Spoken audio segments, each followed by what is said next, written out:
Box 13, with the star of Paramount Pictures, Alan Ladd, as Dan Holliday.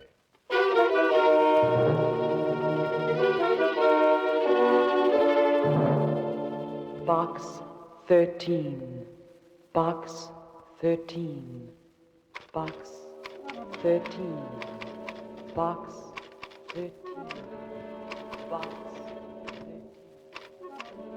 He leaned over the shining halo of her blonde hair, reflected in the soft glow of the new moon.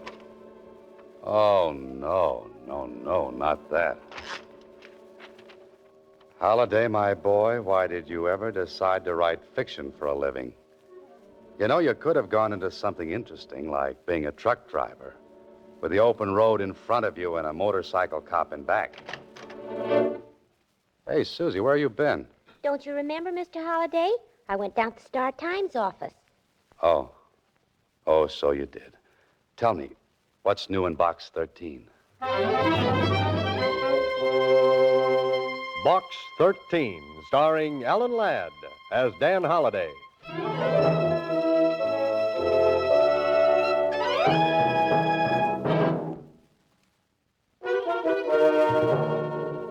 Now for Box 13, starring Alan Ladd as Dan Holliday.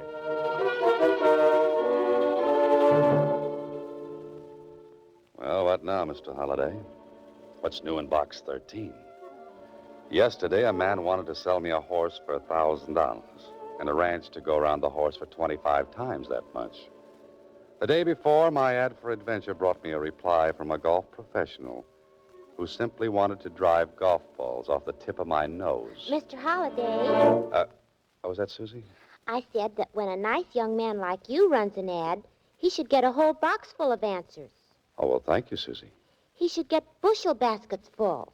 Well, thanks again. The place should be loaded with letters. All right. Now, what did I get? One postcard. And from a kid at that. A kid? You mean a child? Sure, uh-huh. Here, let me see it. A postcard from a youngster. It's probably a gag. Some small girl selling 10-cent packages of flower seeds for 50 cents. Sell 5,000 packages, and she gets absolutely free a St. Bernard dog. Well, let's see what really is on this postcard. I wrote to you, care of Box 13, because I thought you wanted it that way. I gotta see you right away on a very important matter. I am still doing business at the old stand. Signed, Johnny Moran. Johnny Moran? Why, he's a little boy who sells newspapers on the corner. Hey, Susie, get Johnny Moran up here right away. Oh, I can't do that, Mr. Holliday, Why can't you do it? because he's here already. Hello, Mr. Holliday. Oh, Johnny, how are you, my boy? Why didn't you just come up and see me instead of writing a postcard first? Well, I like to do things sort of businesslike. Besides, it was fun to answer an ad for Adventure Wanted. Would you really do anything, Mr. Holliday? Sit down, Johnny, and tell me what your trouble is. Well, I kind of wanted to see you alone. Sort of private-like. Oh, that man-to-man stuff, huh? Yeah, that's it. Well, where would you like to talk? Well, I thought maybe you'd come down to the corner with me. I'll buy you a drink. A drink? You interest me strangely, Johnny. Come on, let's go. Okay. Oh, Susie, you'll excuse us, won't you? Well, I don't know. You better be careful, Mr. Holliday. Careful. I don't want Johnny teaching you bad habits.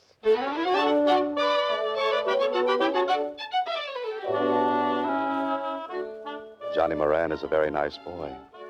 Can't be more than 12, but he certainly seems to know his way around. Yes, Holliday, if you were ordering a small boy, this is just the model you would choose. But this drinking business... I'm worried about you, Mr. Holliday. You sure that lemon Coke is enough? Lemon Cokes are always enough for me, Johnny. Especially when I spike them with an ice cube. Say, how's your banana split? Well, this one's got a little too much chocolate. I like the last one better. Better finish it, my boy. You want to talk business, remember? Oh, yeah. Well, I thought you might have read about it in the newspapers. Of course, you could have missed it. It was way back on page 5. Oh, it was on page 5. Well, here, I got a clipping of the story. Read it.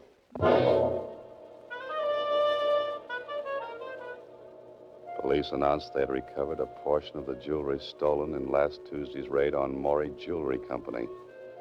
Held under suspicion of grand theft is John Moran. John Moran? Johnny, that's your father. Yes, and he didn't do it, Mr. Holliday. I know he didn't. Just a second. A part of the loot was found in Moran's apartment. I don't care what they put in the newspapers, Mr. Holliday. He didn't do it. That's why I came to see you. What about your mother, Johnny? Oh, she died when I was a baby. Pop and I lived together. But he didn't do it, Mr. Holliday. Only they won't believe me. Oh, you've been down to the police? Sure, I went there right away. I even offered them my $18 for bail. You know what? What? The old DA just patted me on the head and told me to go home. But I'll bet you could go down and talk to that district attorney and make him let my father out. You can do anything. Well, not quite anything, Johnny.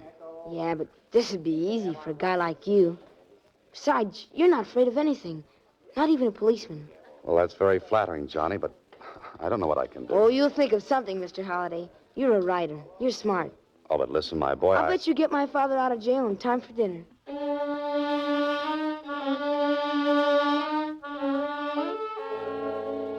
Okay, Holliday. The boy says you can get his father out of jail in time for dinner. But what day? The story in the paper makes it look like they caught John Moran cold. You don't find stolen jewelry in a man's apartment if he didn't do the stealing. But there's a small boy waiting with all the faith in the world. So, Holliday, do something. The district attorney will see you now, Mr. Holliday. Oh, thanks. Holliday. Haven't seen you for a long time. Yeah, I know. I've been pretty busy. Huh, busy, huh? Well, then what brings a promising young author down to City Hall? Because he's a promising young author who made a promise. And I hope he didn't make a mistake. Hey, what in the world are you talking about? About a man named John Moran. You've got him locked up in your nice new jail. Yes, and from what we've got on him, he's going to stay there for a while. His son thinks Moran is innocent, Clark. I feel sorry for that boy. He came down and talked to me, but what could I do for him? You've got the goods on Moran, then. Absolutely. The police found some of the stolen stuff in his apartment. Well, what's Moran's story? A woman who works in the same building with Moran asked him to stop in at the jewelry store and pick up her watch. While he was there, this stick-up artist walked in and held up the place. And that makes Moran guilty? Don't be in a hurry. The stick-up artist used him as a shield when he beat it. Moran claims a man forced him to drive the getaway car out into the country. Well, that still doesn't make him guilty. I think you've got the wrong person. This is where Moran's story went wrong. He walked into police headquarters and told it, but it sounded too good to be true. They detained him while a detective went over and searched his apartment. Oh? The detective found part of the loot. Moran couldn't explain where it came from. Well, to our office, it looks like he pulled a clever gag. We think he's in with the holdup men. What about the woman, the one who sent Moran after the watch? Grace Willard? We don't have a thing on her. She's in the clear. I see. So, Holliday, you better forget about playing Don Quixote. Day of fighting windmills is over. Go home. Forget about Johnny Moran. Sure, Holliday. Just forget all about John Moran. Write Finita the story and take it out of the typewriter. But how are you going to write the dialogue for a man who has to tell a small boy that his father hasn't got a chance? And describe the look in that boy's eyes. I don't care what that old district attorney said. My father isn't a crook.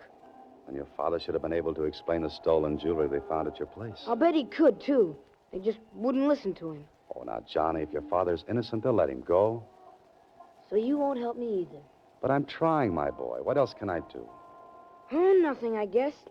See you later, Mr. Holliday. Oh, Johnny, listen to me. I'm kind of busy right now. I gotta earn a lot of dough, I guess. Johnny. Because lawyers come pretty expensive, I heard. Oh, look, kid. You better go home, Mr. Holliday. I should have handled it personally in the first place.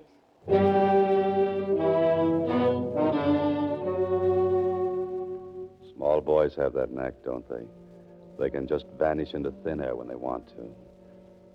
You're quite a character, Holliday. Go home and write this on your typewriter. Write about the small boy who wanted you to get his father out of jail. and you didn't quite make the grade. Hello? Mr. Holliday, this is Johnny. I'm up at the place where we live. Yeah, Johnny. There's something funny going on. What are you talking about? I'm afraid to go into our place. There's a man in there. Do you know him? He's going through the place, though. He's looking for something. Johnny, listen. Run outside, find a policeman. I'll be right over. I gotta get out of here. Johnny, do what I said. He just walked out the door. He saw me.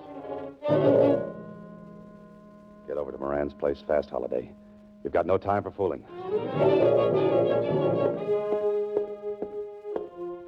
He's not outside. Maybe he's upstairs. Oh, Johnny! Johnny! Where could that boy have gone to? Grace Willard, the woman who sent Moran up to the watch. If she knows Moran, she knows his boy.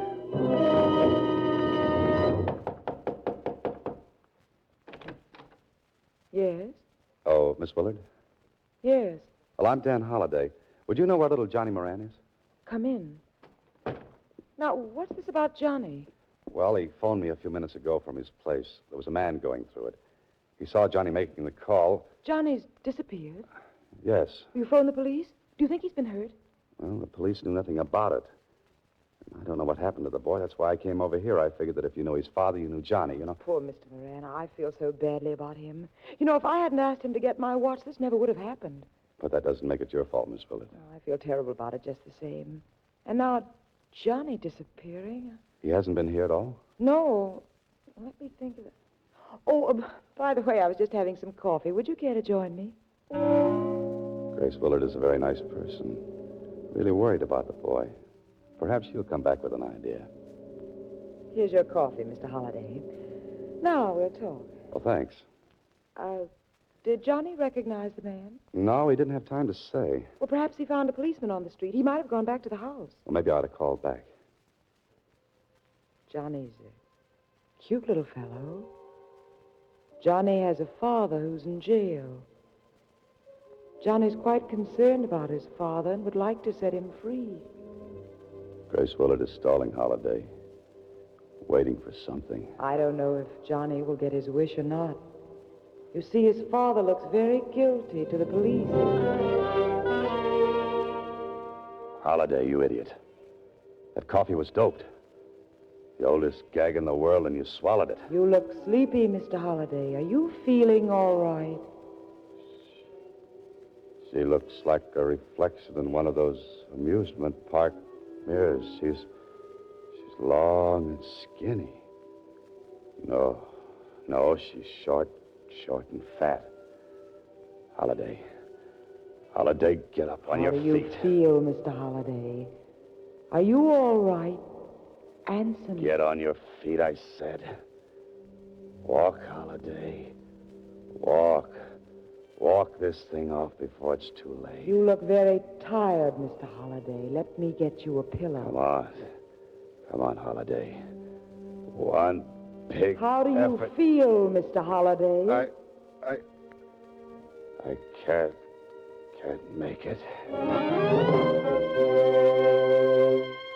You are listening to Box 13, starring Alan Ladd as Dan Holliday.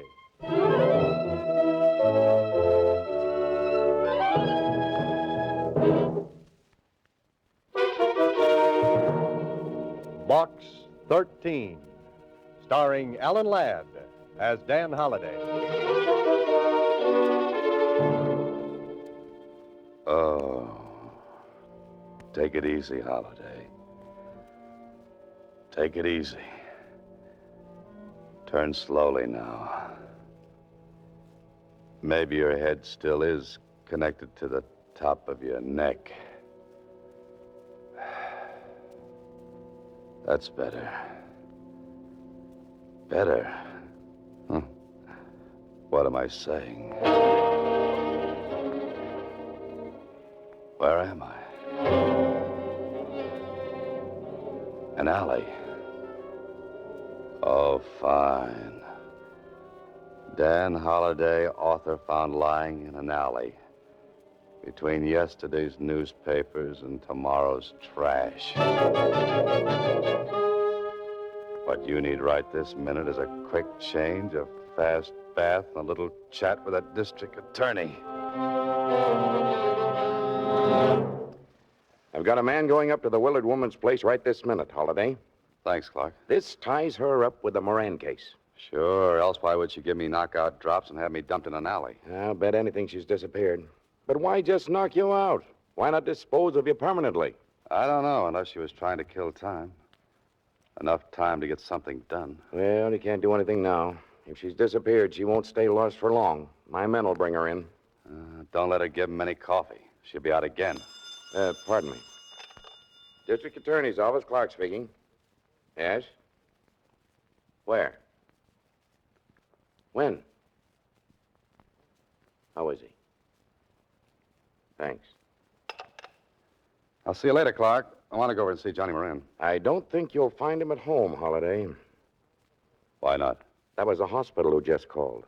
Johnny Moran was brought in a while ago, the victim of a hit-and-run driver. And on top of that phone call about Johnny Moran is another one. Grace Willard checked out of the Wharton Hotel an hour ago. So, Mr. Holliday, they got you out of the way long enough to get to little Johnny. A small boy in a hospital.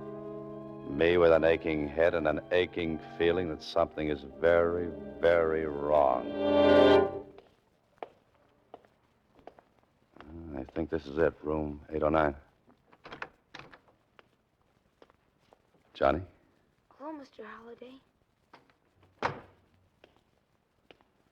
How do you feel, kid? Kind of banged up. Yeah, I know.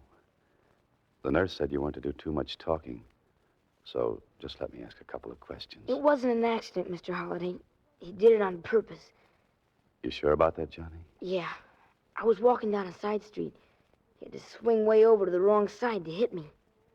Johnny, did he look like the same man who was in your place? I didn't get a good look at him. He was bent down way behind the wheel. Well, could you give me just a hint?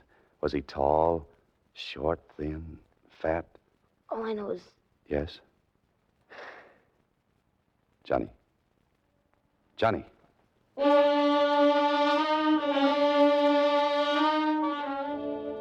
Johnny passed out and won't be permitted to talk for a while. Well, that puts it up to you, Holliday. Come on, you're an author. You write hundreds of situations like this one. Think. The boarding house where Johnny lives. Maybe the landlady saw the man. I certainly hope so. Johnny Moran? Yes, I saw him come home, but it was quite some time ago. Oh, did you see him leave? Yes, he went upstairs. I heard him on the telephone, then he came running down. Who was the man chasing him? Chasing him? There was no one chasing him. Are you sure of that? Well, of course I've been here all the time. Oh, poor little fella. Don't know what's going to happen to him, what with his father and all. This doesn't make sense. I beg your pardon? Oh, nothing. You see, Johnny called me, told me there was a strange man in his place. The man saw him, he hung up the phone and disappeared. But I saw no man. Are you sure? Well, only Joe Coakley, but he's one of my roomers. That is, he was. Was? When did he move? Today, just after Johnny left. Was he upstairs while Johnny was there? Why, yes. Yes, he was. Was he a friend of John Moran's? Oh, no, he never spoke to anyone. Stayed in his room all day and went out at night. Oh, one of those night flyers, huh? Could I see the room he occupied? This is Coakley's room, but it's empty. Well, Holliday, it looks like you're on the wrong track. Or are you? A stub from a dance hall ticket. I'd better talk to Johnny about this.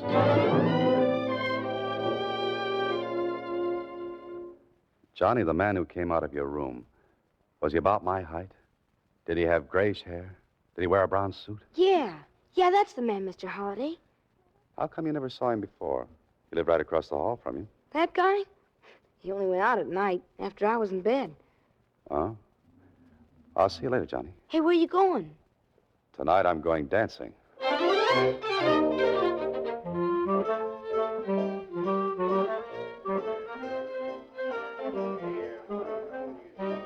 This is a very nice place, Holliday. Admission 60 cents, which includes an evening of dancing.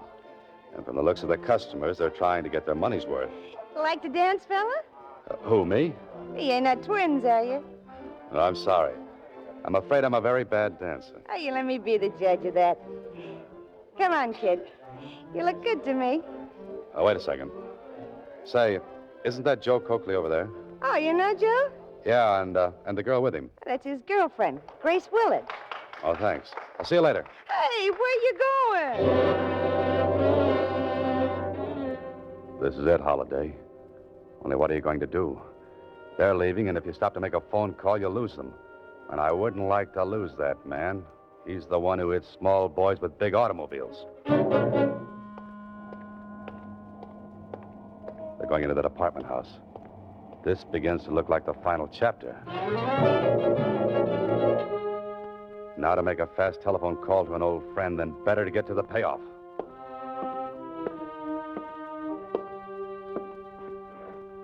This is a very nice door.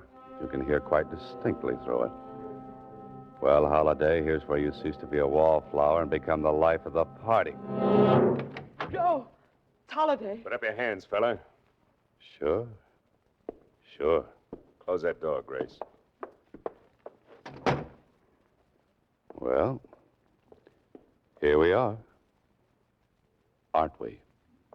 I knew he'd find us, Joe. What are we going to do? You finish packing that junk. We'll figure out something. We can't let him stay alive. Finish the packing, I said. Too bad I didn't use poison in that coffee I gave him. Quiet. I noticed you were packing. Going away someplace? What do you think? And get away from that bag, Holliday. Oh, that's the stuff that was stolen from the store, huh? None of your business. Oh, going away together? You and Miss Willard? Maybe. Mm-hmm. You pull that, go down and pick up my watch routine in a lot of cities, huh, Joe? Make him be quiet, Joe. Hey, Joe, who was the girl who worked with you before you met Grace? You know, the one who lived in Cleveland, or was it Chicago? I always forget. Come on, Joe. What happened to her? Shut up, you. What happened to her, Joe? Or the girl before? How do you know there was another girl, Holliday? Well, Miss Willard, you don't think you're the only one, do you? You're crazy. Yeah? Ask him where he was last night. Don't pay any attention to him, Grace. He wasn't with you. Know where he was? How do you know he wasn't with me? The stub of a dance hall ticket I found in the other room. It calls for only one admission. You shut up, I said. Just a minute, Joe. Were you down there last night? Were you dancing with that blonde again? Suppose I was. So what? You've got a lot of nerve. You had me set up this whole deal. Had me find John Moran to play sucker for us. Had me frame the business of picking up my watch. I timed it out perfect for you. What do? You go dancing with a blonde. Grace, be quiet. This fella's up to something. Me? Now, what would I be up to? What about that other girl he talked about? What happened to her, Joe? Why don't you tell her, Joe? Cut it out, will you? Did she plant stolen jewelry in a sucker's room like I did to Moran? Grace, listen. Yeah. I'm listening. Go on, explain. Holliday, where are you going? Just opening the door. You see, I'd like the district attorney to hear the rest of your explanation, too.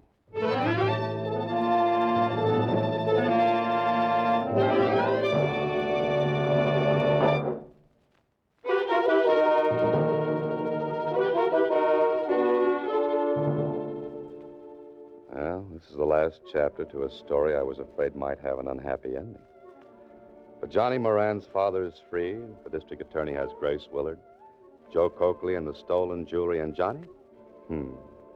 Johnny is out of the hospital. Mr. Holliday, What did you say, Johnny? I said you might have been killed going up to the apartment like that. No, I was safe with the DA just outside the door. Gosh, and you figured it all out by yourself. No, you helped, too, when you telephoned me. And I hate to mention this, kid, but did you bring the $18 with you? Sure I did. I pay off, you know. Here. Oh, thanks, kid. I was just a little worried. I was going to pay before, Mr. Holliday, but I didn't think you needed money that bad. I needed it to put with this check. Here. There was a $500 reward for recovering the jewelry, and it's going to a bank account for you. $500? Gee, Gosh, I guess I'm rich. Johnny, what are you going to do with all that money? Well, the first thing I'm going to do is take you out and buy you a drink. How about an Idiot's Delight? A what? Idiot's Delight. It's got a pint of ice cream, 3 bananas, some oranges, and 7 flavors. Well, Johnny, I don't know. Mr. Holliday, I just heard that Johnny got out of the house. Oh, there you are, Johnny. How do you I feel? feel swell, Susie. I just invited Mr. Holliday out to have a drink. He can't go out, Johnny. He's got some very important work to do. Well, gee whiz. Thanks a lot, Susie. Thanks. What are you thanking me for? You don't know it, but you just saved me from a horrible fate.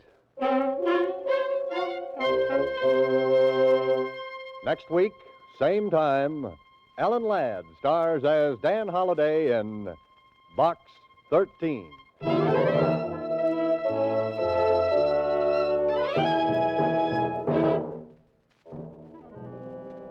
Alan Ladd appears through the courtesy of Paramount Pictures and may currently be seen in Wild Harvest.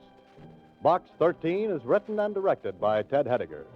The part of Susie is played by Sylvia Picker. Original music was composed and conducted by Rudy Schrager. This is a Mayfair production.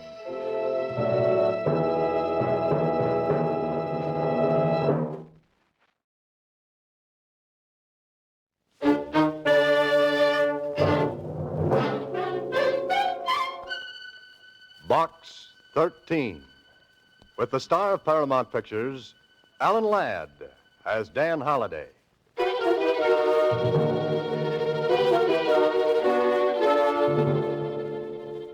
Box 13. Box 13. Box 13. Box. The body lay like a squashed melon at the foot of the cliff. Period. Period is right. Well, what happens now, Holliday? The inspector wonders how. The inspector wonders. Oh, no, it's Holliday who wonders. I wonder how. I wonder why. I wonder what. I wonder where you've been, Susie. But, Mr. Holliday, I've only been gone 10 minutes. Went down to the Star-Times after the mail. Oh, so you did. What's new in Box 13? Box 13, starring Alan Ladd as Dan Holliday.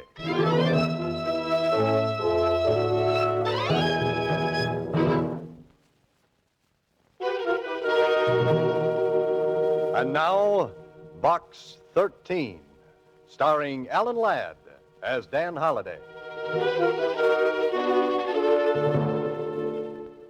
Well, this is quite a letter. Your ad, Adventure Wanted, will go any place, do anything, reads like a challenge. If it is, I dare you to go to Bay City Pier tonight and do what you will be told when you board the Ruthie J. The Ruthie J. Mr. Holliday, What's the matter, Susie? you wouldn't go on a boat, would you? Oh, why not? As a kid, I was a Sea Scout. Haven't been on a boat since, and I love them. But, Mr. Holliday, what if when you got on that boat you were Shanghaied?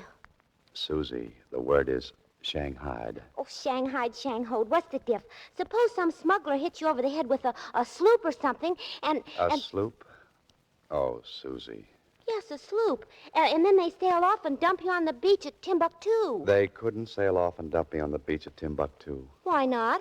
Timbuktu happens to be in the middle of the Sahara Desert. Oh, Yes, oh. And please tie an anchor to that imagination of yours. okay, Mr. Holliday. But if you wind up on the other side of the world, please don't write me a letter about your voyage. No? No. Just reading about the ocean makes me seasick.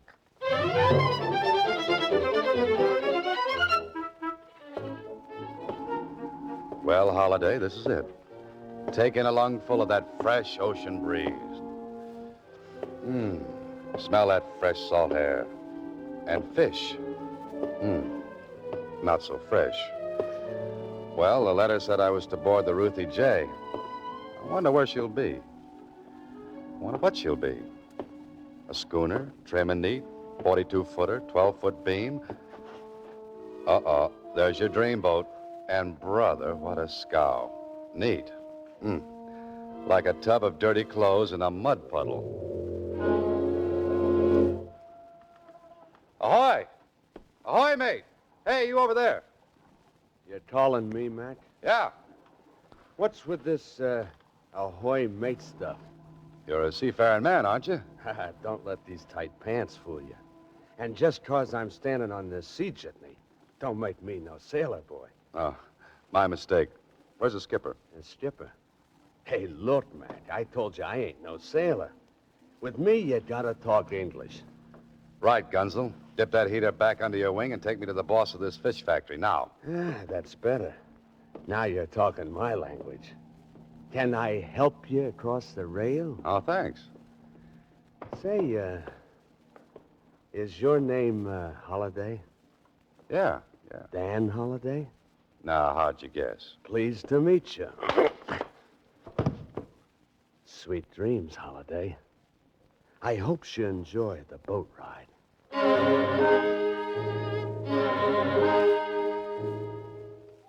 Holiday. Oh, Holiday, you've been sleeping long enough. Better wake up and see what's making your bed roll around like this. Oh, my aching head. Hey, what is this? Don't look now, Holiday, but Susie was right. You've been Shanghaied. You're out at sea.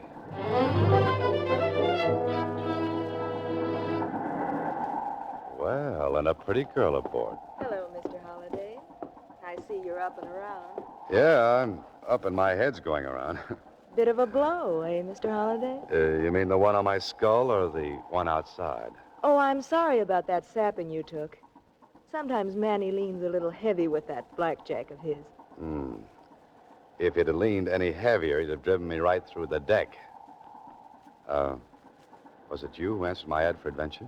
Does that surprise you? I wouldn't have associated such a violent reception with a lady.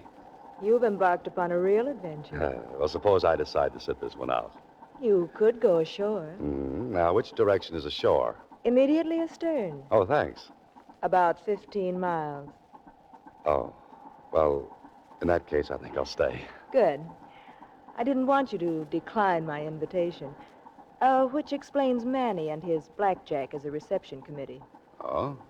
Well, since you're in back of this, just who are you? My name is Marie Gordon. I felt you might be in need of a vacation, Mr. Holliday. Oh, sort of a holiday for Holiday. Is that it? Exactly. Well, great. Now, just where do we go on this vacation?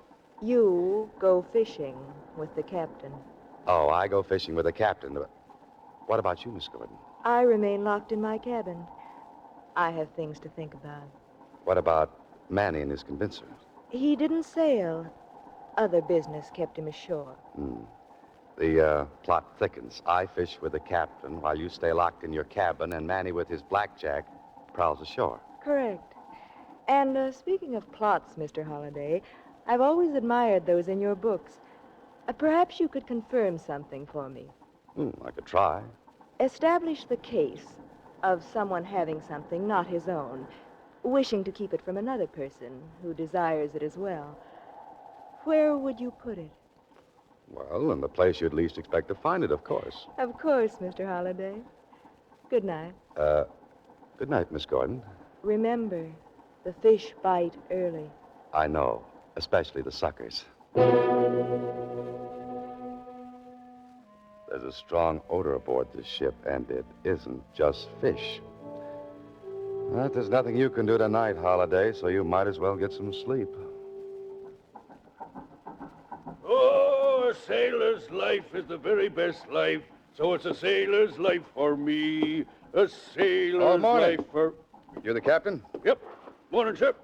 Come through last night's squall okay? Yeah, except for this bump on my noggin. Rolled against tension, eh? 'Twere a bit rough. Rough is right. Oh, I understand you and I are going to do some fishing. Aye, sir. These grounds is good for swordfish. Might even catch us a marlin. Just where are we, Captain? Them islands way off there is the Carolinas. Plenty of albacore here, too. Doesn't Miss Gordon like to fish? Don't know, sir. This is the first time she's hired me in the Ruthie J. Then this isn't Miss Gordon's boat. Nope, she's mine. We're just chartered for this trip. How long are we provisioned for? 4 or 5 days. Could put in at Avalon if you want to stay out longer. I didn't want to stay out this long. Not ready to go ashore so soon, are you, Mr. Holliday? A few days fishing is just what you need. What I need is to have my head examined. That bump still bothering you? No, but what might be happening back in town is. Relax, Mr. Holliday. Everything will be taken care of. Yeah. But I'm wondering how and what and why. Why is right. Just why would a girl like Marie Gordon maroon you on a fishing boat? What's the gag? And how's it going to be pulled, and on whom? Holliday is an author. You're not even a good fisherman. You're quite a fisherman, Mr. Holliday. Why, in just 4 days, you handle that heavy gear like a real deep-sea man. Thanks. But don't you think we've got enough fish? You've got another. There goes your line off the outrigging. It's a big one. Let him run, sir. Now, hit him hard. Good. You got him, sir. Don't look now, but I think he's got me. He's a marlin, I think. Let him play. Let him go play with someone else. I'm tired. Oh, that's too bad, Mr. Holliday. You set your drag too soon. That's why you broke the gear. I wanted to break the gear. I'm sick of fishing. Captain, I want to be put ashore now. Sorry, sir. Miss Gordon will have to give me new orders. Now, look, Captain, I'm going ashore. I'm going to be there before tonight. But Mr. Holliday... Captain, you heard the gentleman. He's going ashore. Aye, ma'am. Do we run for the mainland or the islands? Neither. We stay here. But you said Mr. Holliday was to go ashore. That's correct. Lower the dinghy, Captain, The dinghy? and hand Mr. Holliday the oars. The oars? Ma'am, we're more than 10 miles off Catalina. If Mr. Holliday wishes to be ashore before tonight, he'd better start rowing now.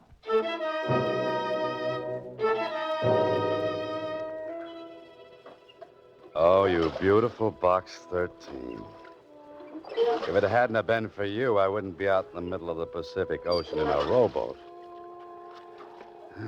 Better rest on your oars a minute, Holliday. Because the wind is coming up, the bump on your head is swelling, the ache in your back is growing, and the blisters on your hands are spreading. When Susie mentioned the beach at Timbuktu, she knew what she was talking about. There's no ocean there.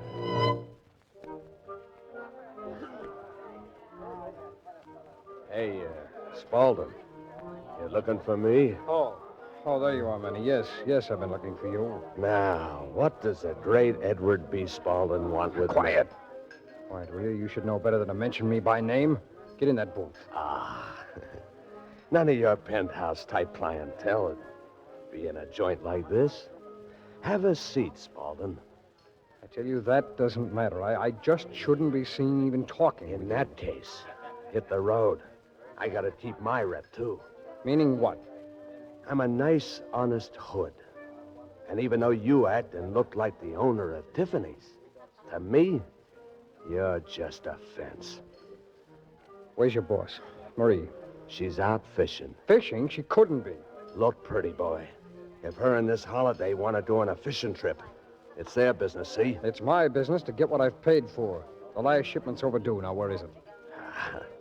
You're sounding kind of tough for you. With the amount of money this deal involves, I can get tougher. Well, I don't know from nothing. You got to talk to her. If Marie's trying to pull something... Hey, wait a minute. You mentioned a Holiday. That wouldn't be Dan Holliday. Did I say Holiday? Thought I said Hollahan. Or was it Halloween? All right, Manny, be a comedian. But tell your boss if she doesn't produce that merchandise by tomorrow, there'll be trouble. Ha. If I told her, she might die of fright. If she doesn't come through, somebody is going to die. And it won't be from fright.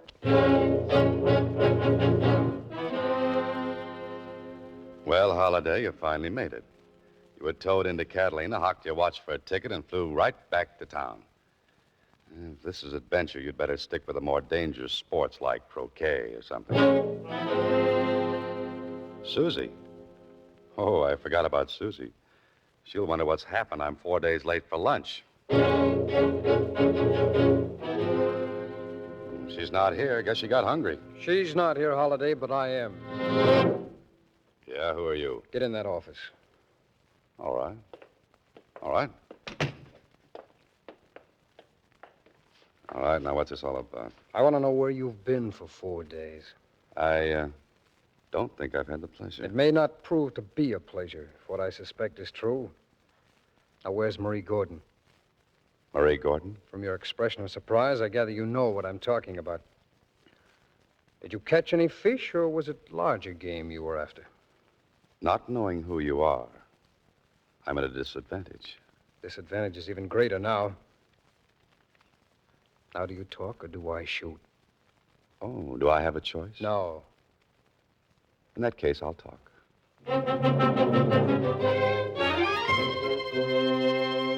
You are listening to Box 13, starring Alan Ladd as Dan Holliday.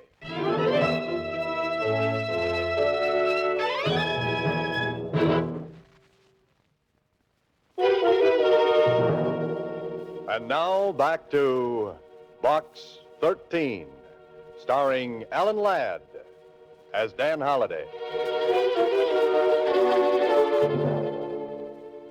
Holliday, you can run into more trouble than a kid playing football with a beehive. You know, I don't think this guy's in the mood to believe you just got bopped on the bean and taken for a boat ride. He thinks you're in on the deal. Yeah, but what's the deal? Come on, Holliday, talk. Oh, I'd love to, but what do we talk about? About 5 minutes. And if by then you haven't told me where you and Marie have been instead of fishing, I'm going to pull this trigger. Now, believe me, I caught 5 tuna, 10 albacore, 4 swordfish, and a pair of blistered hands. And that's no fish story. Hey, where you going? Over here to turn up your radio.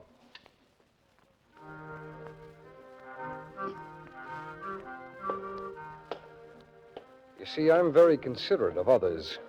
This is a very big gun, makes a very big noise. I don't want to disturb the neighbors when it goes off. Okay, Mr. Whatever your name is. I'm going to tell you exactly what happened. And if you don't believe me, you can start shooting. You sound very brave, Holliday. And I act very dumb. Now, I know it was stupid of me to accept a blind invitation to visit a boat named the Ruthie J. Because when I got there, a tough character in tight pants used my head for a dinner gong. Somebody slugged you? Yeah. And I've got the bump to prove it. This character's name wouldn't begin with the letter M. As far as I'm concerned, it ended with A-N-N-Y. So it was Manny. Well, go on. Well, while I was unconscious, I was tucked Betty by in the cabin of the boat. When I woke up, I was gazing into the lovely blue eyes of one Miss Marie Gordon, a woman I have never seen before in my life. Then I suppose you and this total stranger went fishing for 4 days. Now you took the words right out of my mouth. Well, find some more. And tell me you didn't ask any questions. That you were just brought back home with salt spray in your hair, a beautiful tan, and nothing else. I asked plenty of questions, to which I got plenty of no answers. And for your information, I wasn't brought back home. Oh? You, swam? No, I rode. 10 miles all the way to Catalina. There I caught a plane, took a cab from the airport, and found you here waiting for me. That, brother, is my story. You turned off the radio. What's the trouble? No gunplay? No gunplay. Great, but why the change of heart? Holliday, I understand you're quite an author. But even you couldn't make up a story like that one.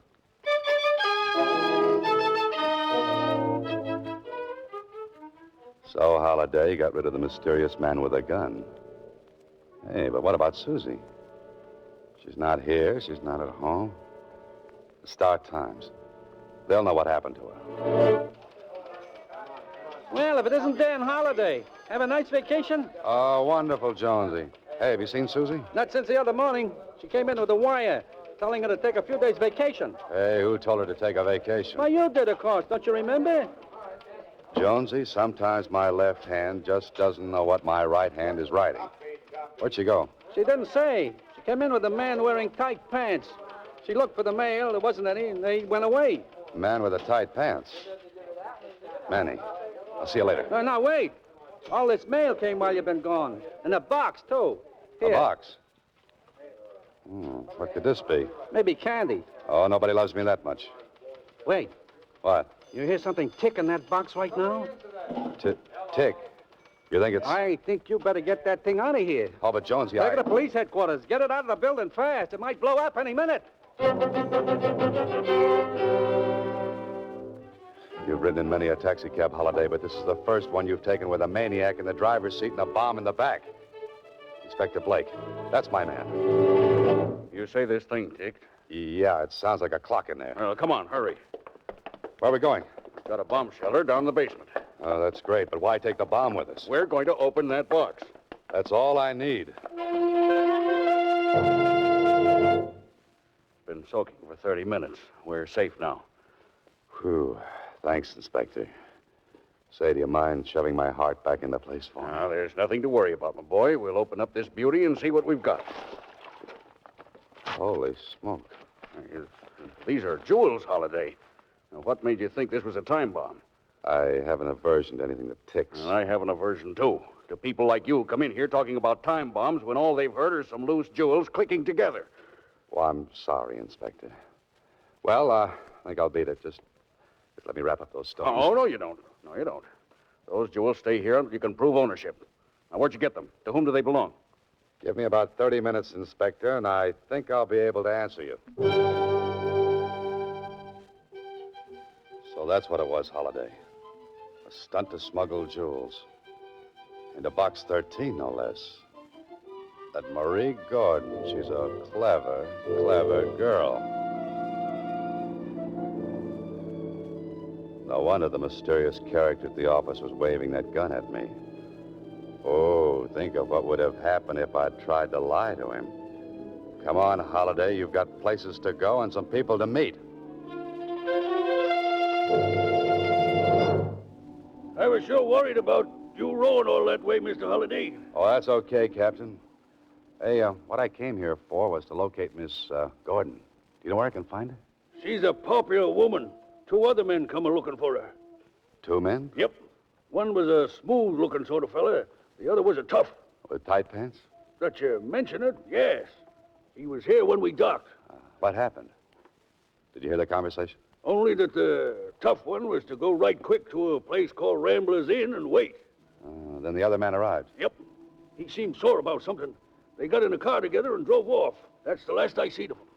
Captain, you're terrific.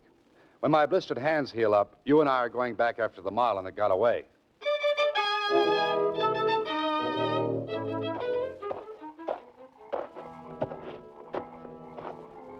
All right, Matt. Where do you think you're going? Well, if it ain't Mr. Holliday again. Only this time, I don't think you were invited. Yeah, that's right. And this time you're the one who's going Betty by.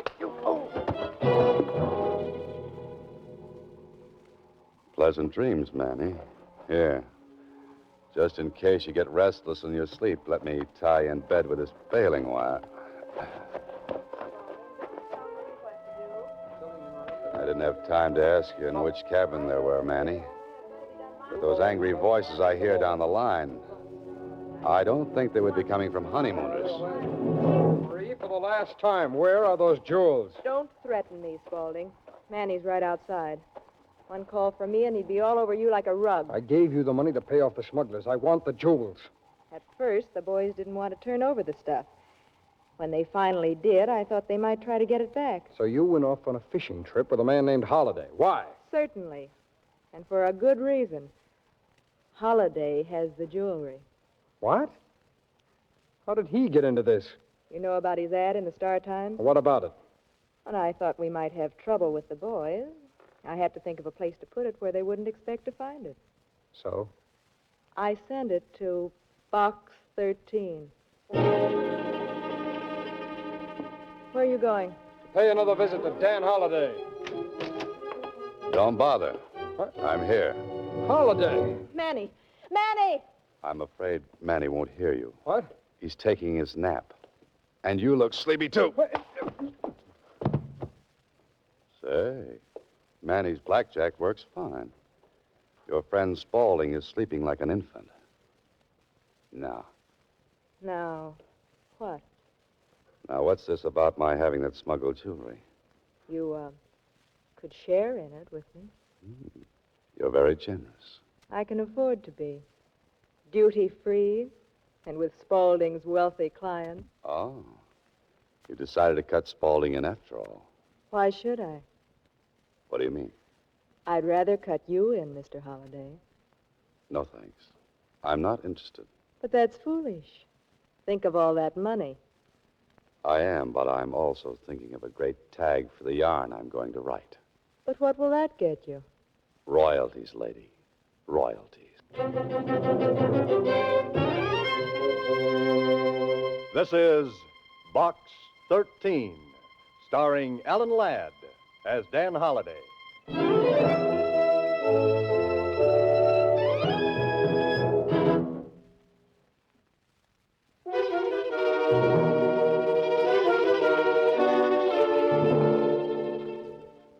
Well, Holliday, prepare yourself for an I told you so from Susie when she comes in. Brother, wait till she finds out she was right about those smugglers and my being Shanghaied. Holliday, What is it, Inspector? we've been after that smuggling gang for a long time. If that Gordon dame hadn't gotten so greedy and tried to chisel on Spaulding, we wouldn't have caught up with him so soon. And, of course, you helped a bit, too. Coming from a police inspector. Those are very kind words. Well, Susie, it's about time you showed up. Oh, hello, Mr. Holliday. My, what a beautiful tan. Catch any fish? All kinds. Tell me, Susie, where have you been? Out of town. The wire you sent me said to take a vacation for 5 or 6 days. Oh, the wire I sent, which I didn't send. Well, anyway, you didn't specify which, so, Mr. Holliday, I took 6.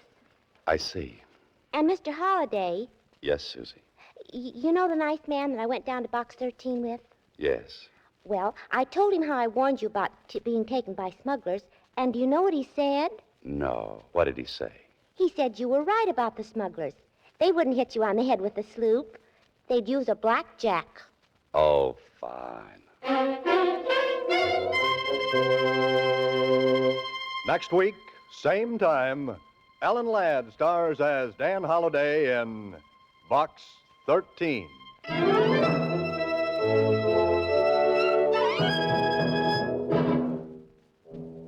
Alan Ladd appears through the courtesy of Paramount Pictures and may currently be seen in Wild Harvest. Box 13 is directed by Ted Hediger with original story by Frank Hart Tausig. The part of Susie is played by Sylvia Picker. Original music was composed and conducted by Rudy Schrager. This is a Mayfair production.